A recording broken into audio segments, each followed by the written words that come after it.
Yes, I would like to know how it's possible that such a movie called The Life of Buddha, a propaganda Chinese movie, appear in a mountain festival?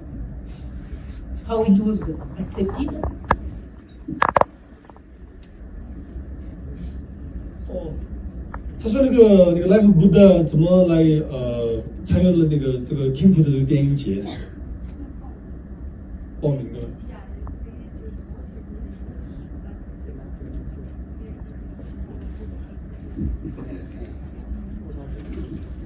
他是那个怎么来参加这个 But the question is for the director of the festival. Yes.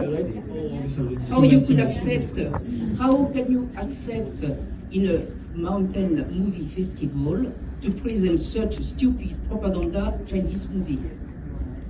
Well, this curation, 5 or 6 films put together, were curated by the Pan-Himalayan Asian Research Center, of which Professor Zhan is one of the heads, lead. So they have put together this curation. So perhaps I would ask Professor Zhan.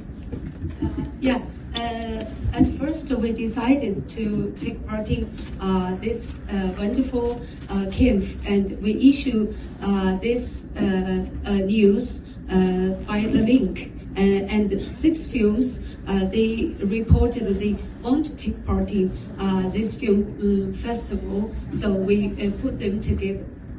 Yes, but still, it's a Chinese stupid propaganda movie. I even didn't know it was possible to make such a stupid movie at that time. And if you look at the movie, the actor is about 50 years, which means that he was living under the Chinese invasion during 25 years as a slave. So, no, it's a little too much to put this. I'm sorry. We appreciate your comment. Do we have to translate that? I know, because according to different person, you have different opinion. That's okay. This is a different story, and because different attitude. I think maybe one day you can go to China, go to Xizang. I just come back from Tibet. Sorry. Okay. Well, I think Madam has put forth her. You can reserve your opinion. That's normal. So maybe we should, if anyone else has